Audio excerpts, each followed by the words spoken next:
Assalamualaikum warahmatullahi wabarakatuh. Salam sejahtera bagi kita semua. Saya Mirjal Yakub, dosen program studi arsitektur, jurusan pendidikan teknik bangunan, Fakultas Teknik Universitas Negeri Medan. Dalam kesempatan ini, saya akan menampilkan video pembelajaran tatap muka dalam pemenuhan dokumen pernyataan diri dosen dalam wujud kerja Tridharma perguruan tinggi di bidang pendidikan. Dalam video ini saya akan menjelaskan tentang pembelajaran pada mata kuliah struktur dan konstruksi dasar, yang mana perkuliahan ini khususnya untuk pertemuan ketiga yang akan membahas tentang fondasi. Selama perkuliahan kita akan membahas beberapa topik yang terkait dengan deskripsi mata kuliah, kemampuan yang diharapkan dari mahasiswa, kemudian materi yang akan dipelajari, serta juga kita akan membahas terkait dengan sistem dan metode selama pembelajaran. Kemudian di sini saya juga akan memperlihatkan interaksi dosen dan mahasiswa, dan kemudian sistem penilaian yang tepat sebagai indikator dalam pembelajaran kita sesuai dengan rencana pembelajaran semester atau kita sebut dengan RPS. Saya harapkan video ini dapat menjadi gambaran yang jelas dalam proses pembelajaran. Mari kita saksikan.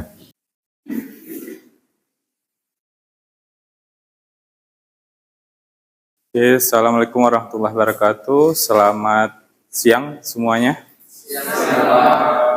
Selamat istilahnya kita kembali lagi di perkuliahan pertemuan ketiga, yaitu terkait dengan mata kuliah struktur dan konstruksi dasar. Adapun sebelum kita memulai perkuliahan, kita mencari berkah. Semoga ilmu yang kita dapatkan bisa menjadi ini kita ya, amalan kita berdoa, dimulai.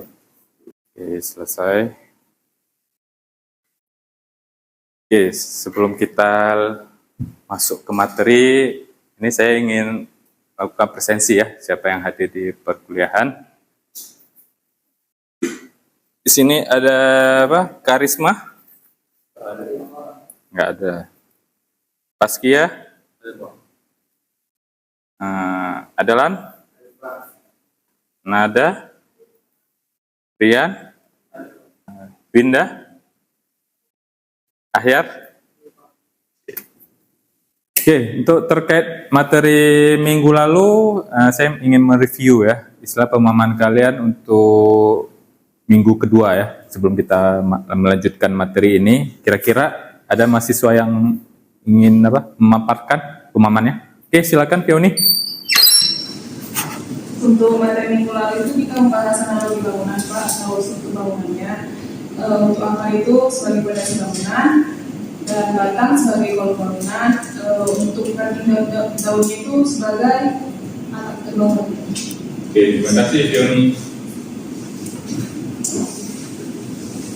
Oke, ada lagi? Oke, silakan Rian.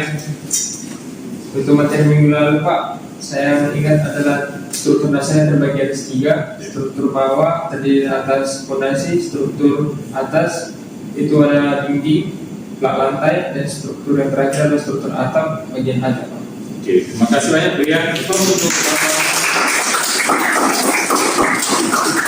Oke, saya berharap materi minggu lalu itu jadi ini kita ya, penguat sebelum kita melanjutkan ke materi berikutnya.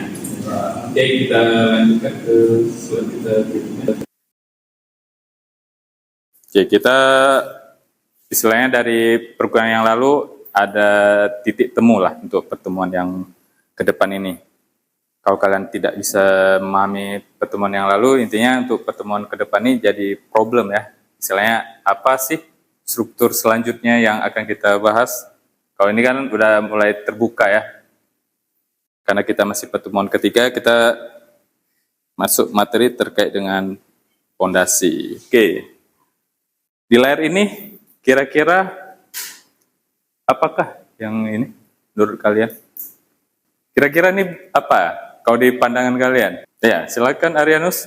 Itu fondasi Rumah panggung. Oke, bagus dari Arianus. Ada lagi?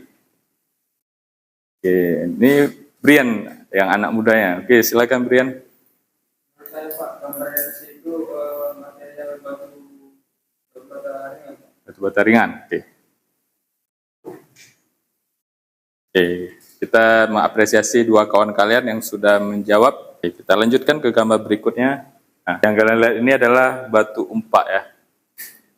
Salah satu bagian dari struktur fondasi ya, untuk bangunan yang tadi kawan kalian dari Arianus sudah menyebutkan untuk bangunan tradisional, bangunan adat kita rata-rata menggunakan struktur fondasi ini ya. Terdahulu juga memikirkan bagaimana istilahnya mendirikan bangunan itu juga membutuhkan sebuah tempat dudukan ya, yaitu fondasi, walaupun nanti ujung-ujungnya yang bawahnya batu, atasnya kayu.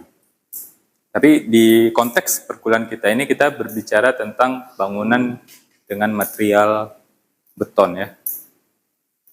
Dan berulang yang kebanyakan yang jadi konstruksi keseharian kita. Kita nggak berbicara tentang bangunan adat. Oke, kalau dikontekskan ke tahapan selanjutnya, karena kita sekarang berbicara terkait dengan fondasi, ini kan tadi ada kawannya bilang batu bata ya, batu bata ringan. Nah, ini materi kita terkait dengan fondasi.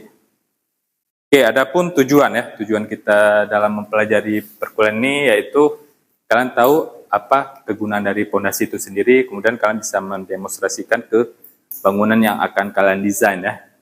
Misalnya kalau bangunannya di tanah lempung, fondasi apa yang harus kalian gunakan, kalau di rawa-rawa bagaimana, ataupun di tanah keras ataupun tanah kapur, kalian sudah paham fondasi jenis apa yang akan kalian gunakan. Dan maksud tujuan kita untuk perkuliahan ini yaitu kalian mengetahui ya kegunaan fondasi sesuai dengan peruntukan, kemudian menempatkan fondasi sesuai dengan kegunaannya. Adapun untuk pengertian ya, pengertian fondasi yaitu kita paham ya, misalnya fondasi itu bagian dari substruktur. Karena di dalam sistem struktur itu kita bagi tiga ya. Ada substruktur, superstruktur, dan bagian atap, bagian paling atas puncak dari bangunan. Dan kita rata-rata hidup di bagian superstrukturnya. Tapi superstruktur itu tidak mungkin kalian tempati kalau nggak ada substrukturnya. Kemudian kita lihat lagi fungsi ya, fungsi dari sini sebagai penyalur beban ya, distribusikan beban dari atap superstruktur menuju ke substruktur. Nah, itu fungsinya dari si fondasi itu. Jadi tanpa adanya fondasi, kemungkinan besar bangunan kita akan kolaps ya, ataupun tergelincir, ataupun kalau terjadi bencana ya tidak terselamatkan bangunan kita. Nah, di sini ada apa istilahnya, kita juga harus memahami ya, fondasi bagian terendah ya, yang di sini dia langsung terkoneksi ke tanah. Misalnya fondasi itu pasti berkaitan dengan tanah. Dan jenis fondasi itu sendiri dibagi atas dua macam, yaitu fondasi dangkal dan fondasi dalam. Mungkin ada pertanyaan bagian ini? Oke, kita lanjut lagi. Nah, di sini kita udah dapatkan pemahaman, tadi ada dua jenis fondasi. Misalnya fondasi dangkal ini ada dua jenis, yaitu ada fondasi batu atau kita sebut juga fondasi menerus, kemudian fondasi plat kaki atau fondasi tapak. Yang kebiasaan kita lihat di bangunan yang masih sederhana ya, nggak terlalu tinggi. Oke, ini untuk fondasi batu itu sendiri ya. Masing-masing fondasi itu ada kelebihan dan kekurangannya sendiri ya. Kalau dari fondasi batu ini ya otomatis kita tidak akan menemukan pembesian ya. Jadi istilahnya full batu. Kadang batu kali, kadang batu bata juga ada. Tergantung bagaimana istilah kondisi dari sumber daya alam yang ada di daerah tempat ya.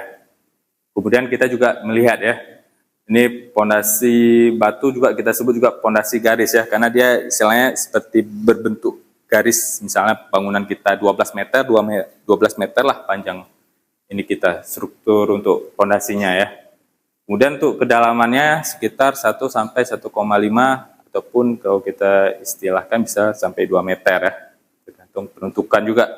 Kadang bangunan kita mungkin ya ada coran plat dak ya. Kemungkinan Fondasi tapaknya mungkin agak lebih ke dalam ya, agar istilahnya ataupun kondisi tanah juga akan mempengaruhi kedalaman dari fondasi kita. Oke, ini jenis fondasi batu ya. Ada tiga tipe model. Tiga tipe model ini ada yang tahu mungkin dari kalian? Tiga tipe model ini, pertama kalau kita lihat di bagian atas ini adalah fondasi yang berada pas di tengah-tengah bangunan. Kemudian kalau yang di sebelah sini ini juga adalah di pinggiran. Sedangkan yang satu lagi ini juga di pinggiran, tapi posisinya kita ada tetangga lain. Jadi kita nggak mungkin membuat fondasi makan ke tanah orang. Nah, itu makanya muncul model seperti ini. Udah pernah mengaplikasikannya? Mungkin ataupun udah pernah melihat di lingkungan masing-masing dengan kondisi seperti ini? Udah pernah. Oke, kemudian kita juga bisa melihat lagi kelanjutan ya dari masih fondasi dangkal, yaitu fondasi plat kaki ya. Dan kalau kondisi seperti ini rata-rata untuk bangunan 2 tingkat ya. 2 tingkat yang mana mungkin lebih ke perumahan ataupun sekolah masih menggunakan sistem seperti ini. Ya, ini gambarannya ya, gambaran dari jenis sistem fondasi.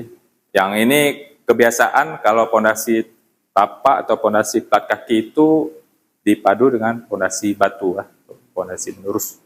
Nggak mungkin tidak ini ya. Tapi lihat juga kondisi dari apa istilahnya, mungkin bangunan di atasnya dia kombinasi ya, satu bagiannya 2 tingkat, satu lagi 1 tingkat.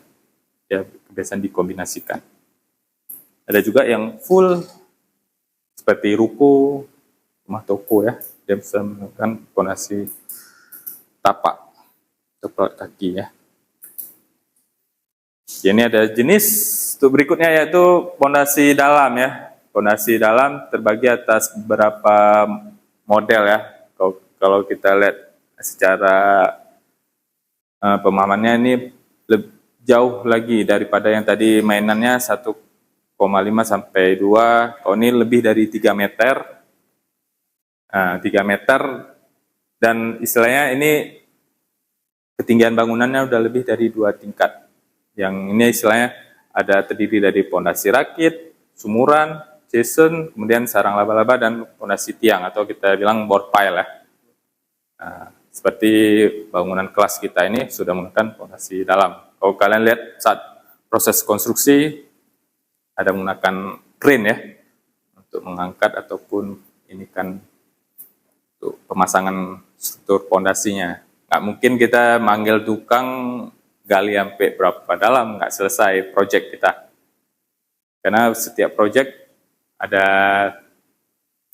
batas waktu ya. Misalnya kalau kita melebihi batas waktu itu kita kena punishment ya. Ataupun nanti putus kontrak, ya yang rugi ya kontraktornya. Yang otomatis pembangunan fondasi ini makan waktu paling lama ya dibandingkan kita membuat bagian superstrukturnya. Substruktur ini bisa jadi makan waktu ya sekitar 2/3 ya, 2/3 atau pokoknya lebih besar alokasi waktu untuk pembuatan struktur ini, struktur fondasi. Dan ini jenis-jenisnya ada fondasi rakit, yang bisa kalian lihat ini atau kita sebut dengan rough foundation ya. Misalnya fondasi jenis ini kebiasaan kalau di gedung besar itu ya dicor plat seluruh lantai. Istilahnya nanti di bawahnya juga ada board pile juga, tapi dia tersusun satu plat penuh, kayak kalian lihat plat lantai seperti itu kondisinya.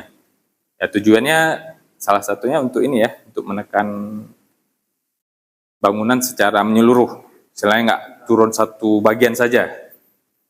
Nah, kalau di gedung kita ini, kalau kita lihat secara konstruksinya, dia menggunakan fondasi tapak saja ya, fondasi tapak yang digunakan dengan kombinasi board pile ataupun bisa juga sumuran.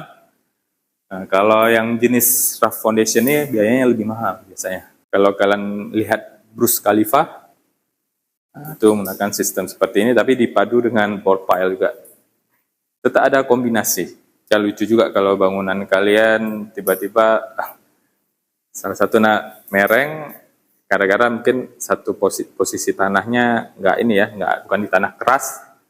Ya nanti ujung-ujungnya seperti Menara Pisa, pernah lihat mereng sebagian. Biasanya gedung-gedung pencakar langit yang tinggi menggunakan fondasi ini. Ini tampilannya istilahnya menyeluruh lah. Ya istilahnya ini kayak kotak-kotak kubus besar menyeluruh yang menutupi seluruh bagian dasar bangunan ya. Oke, kemudian sumuran. Nah, sumuran ini ya alternatif yang lebih murah dibandingkan dengan yang tadi rough foundation, dan kalau dari keseluruhannya ini yang paling murah untuk bangunan tinggi. Karena kalian kayak menggali sumur, lalu sumurnya itu dicor beton cyclop ya. Misalnya kayak dicor penuh lah. Nanti baru ditorok lagi pondasi tapak, baru dilanjutkan konstruksi di atasnya. Dan kalau kondisi modal seperti ini ya dari biaya yang murah, cuma kualitas dari pengerjaannya tidak bisa kita nggak bisa kita jamin 100%. Kadang mungkin saat pengecoran mungkin kualitas dari cyclopnya nggak pas masuk, pasti kadang dari pengecoran kan ada berpori-pori ya.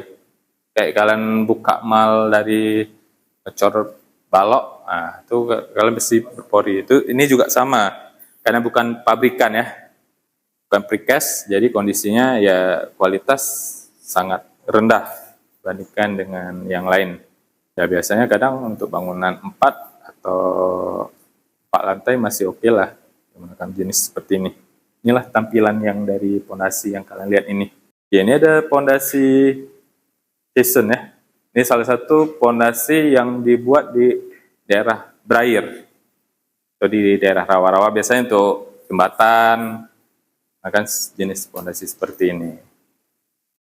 Yang ini ya lebih mahal ya, karena banyak treatment khusus. Salah satunya ada sistem manajemen untuk pompa air, agar istilahnya kita bisa mulai pengocoran tapi tanpa ada masuknya air dari sungai ataupun air laut ya. Ini termasuk sistem pondasi yang mahal. Dan kebiasaan kalau di proyek-proyek besar, kalau jembatan itu kadang dibuat di satu tempat khusus, nanti baru dirakit bagian yang sudah dicor itu, istilahnya dengan menggunakan kapal dibawa ke tengah laut, baru nanti ditenggelamkan perlahan-lahan. Nah, kondisinya seperti itu untuk kondisi seperti ini. Ini kalau misalnya bagian paling biasa ya ini aja lah. Mungkin kayak kalian buat buat jembatan, mungkin jembatannya nggak terlalu besar ya bisa langsung dicor di tempat. Ini ada pondasi sarang laba-laba. Nah, pondasi sarang laba-laba ini salah satunya hampir seperti rough foundation, cuma kalau rough foundation kan full, ketutup dia ya, penuh. Misalnya kita cor, tapi kalau yang sarang laba-laba ini kondisinya ya dia seperti diagonal. Seperti kita kayak segitiga yang ini kita silang-silang ya. Nah, ini salah satunya juga termasuk untuk menghemat anggaran ya. Kita nggak mesti full ketutup, tapi celah-celah itu tapi dia solid ketutup semua. Itu salah satu juga jenis pondasi yang digunakan untuk gedung-gedung besar ya. Nah, kemudian pondasi tiang, yaitu pondasi yang kebiasaan kita lihat di proyek. Yang istilahnya ini kalau pondasi tiang ini rata-rata yang pabrikan ya. Kita tinggal membawa alat crane khusus, kemudian alat untuk pemukulnya. Nah, udah.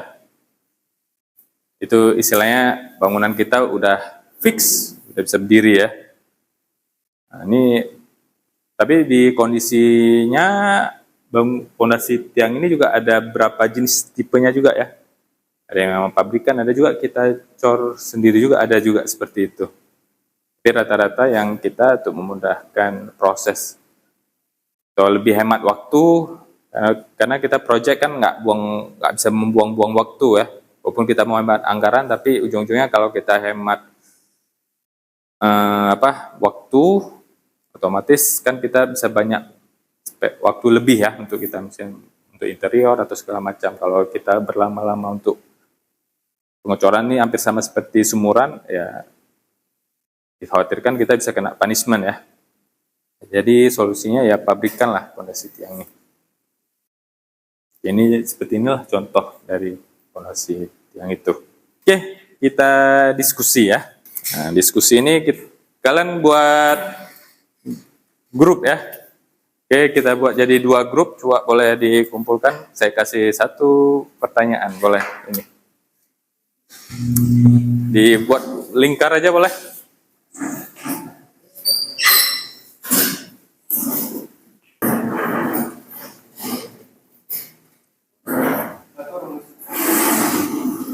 Saya buat 2 grup ya.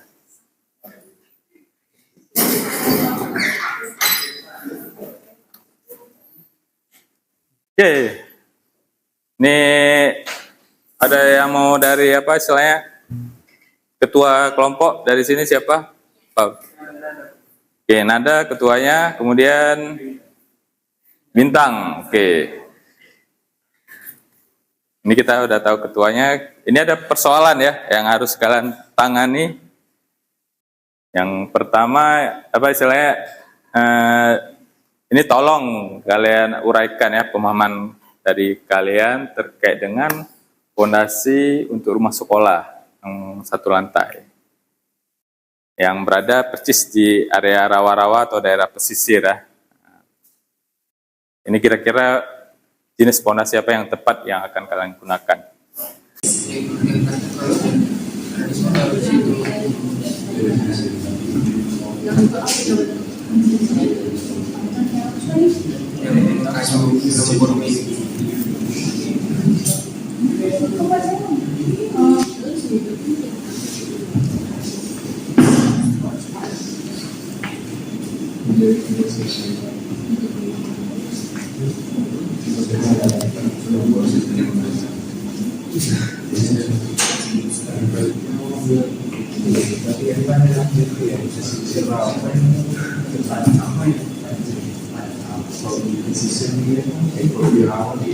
Oke, kelompok mana yang mau maju untuk menampilkan ini ya, tayangannya?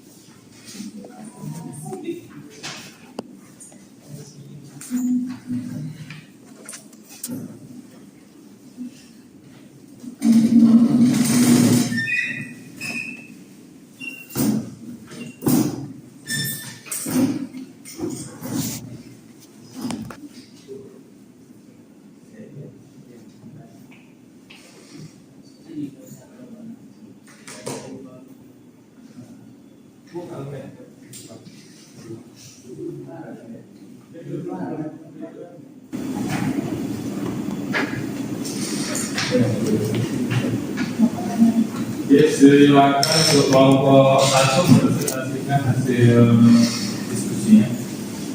Jelas tak kawan bahwa di sini kami dari kelompok 1 akan memaparkan apa hasil diskusi dari pemahaman kami penggunaan fondasi gempa berhubungan sekolah dengan 1 lantai yang berada dekat area pesisir atau rawa-rawa. Jadi dari hasil diskusi kami mendapatkan satu kesimpulan bahwa fondasi yang tepat itu fondasi kombinasi serucuk /padi hybrid foundation. Di sini fondasi dari sekolah ini menggunakan serucuk kayu ditambah dengan plat beton atau rough slab. Serucuk kayu ini biasanya dipakai kayu galang, kulit atau bakau ditanam vertikal ke dalam tanah dan juga dikombinasikan dengan plat beton rough slab, yaitu fondasi yang disebabkan di bawah bangunan secara merata dengan harapan muka Yaitu kelompok 2 mungkin ada ini. Jadi sebelum itu mungkin kami ada penambahan juga tentang di area pesisir dan rawa-rawa. Seperti yang mungkin saya pernah lihat itu ada juga di fondasi yang digunakan itu daerah rawa-rawa di daerah Pekanbaru. Bukan rawa-rawa, tanahnya itu benar-benar lembek dan juga sebenarnya susah untuk dibangun sesuatu gitu. Tapi pada akhirnya mereka membuat inovasi baru, yaitu seperti tiang kancang, tetapi mereka tidak memakai beton, mereka memakai bambu gitu. Makanya kembali lagi itu bisa disesuaikan dengan apa yang ada di daerah tersebut gitu. Mungkin di sana itu bambu melimpah gitu, pada akhirnya mereka menggunakan bambu, itu sangat membantu untuk menggunakan fondasi gitu. Itu akan menekan tanah sehingga tanah padat dan bisa dibangun bangunan di atasnya gitu. Nah, tapi itu mungkin akan memerlukan banyak biaya gitu. Itu mungkin plus dan minusnya. Itu mungkin tambahan dari kami.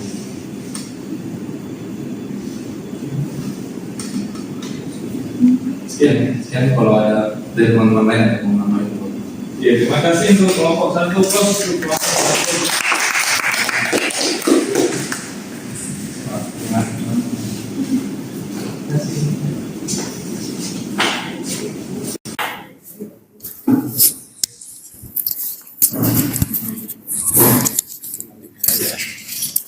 Oke, terima kasih untuk presentasi kelompok 1 ya, yang udah memaparkan terkait dengan hasil pandangannya ya.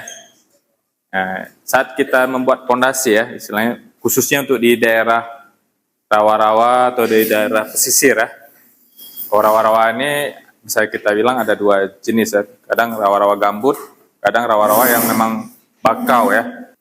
Pipa paralon ada yang tahu? Nah, karena pipa paralon ini jadi solusi ya. Paralon dimasukkan, habis itu ditaruh semen, dicor, nah itu juga jadi cara cepat. Jadi kita nggak payah buat mal atau segala macam ya, ganti kayak pipa paralon itu yang dicor sebagai salah satu konstruksi untuk hampir seperti board pile juga sih, kondisinya seperti itu. Oke, bagus untuk semangat kalian ya. Oke, plus tuh kelas hari ini ya. Oke, selesai dari ini ada kuis ya kita. Oke, silakan gunakan aplikasi HP-nya. Ini ada, boleh kalian scan barcode ini untuk mendapatkan hasil. Ya, ini kuis ini untuk menguji pemahaman kalian. Sejauh mana kalian udah paham tentang materi sejauh yang udah kita bahas untuk hari ini terkait dengan fondasi. Oke, di sini ada 1 orang dapat 60, 4 orang 80, sisanya 100. Oke, siapa yang dapat 100? Oke, mantap ya Fioni dengan Fadila. Yang sisanya ya berusaha lagi ya. Soalnya ini kemampuan kalian untuk memahami perkuliahan kita hari ini ya. Oke, sebelum kita menutup perkuliahan, ini saya ada tugas untuk kalian ya. Nah, tugasnya bisa dilihat di layar ini terkait dengan penggunaan fondasi ya. Untuk PR review kita untuk minggu depan ya. Oke, terima kasih banyak untuk kehadiran kalian di perkuliahan hari ini. Semoga ilmu yang kalian dapatkan pada hari ini bisa menjadi berkah ya, dan bisa kalian manfaatkan untuk pengaplikasian di perkuliahan lain terkait dengan mungkin studio ataupun dengan struktur yang lebih tinggi lagi ya. Oke, itu aja, demikian dari saya tutup dengan Assalamualaikum warahmatullahi wabarakatuh. Selamat siang semuanya. Waalaikumsalam warahmatullahi wabarakatuh. Demikian video pembelajaran dari saya. Diharapkan video ini dapat menjadi gambaran terkait dengan proses pembelajaran khususnya untuk mata kuliah struktur dan konstruksi dasar yang dapat meningkatkan kemampuan mahasiswa yang lebih baik di masa mendatang. Nah, sekian dari saya, terima kasih. Assalamualaikum warahmatullahi wabarakatuh.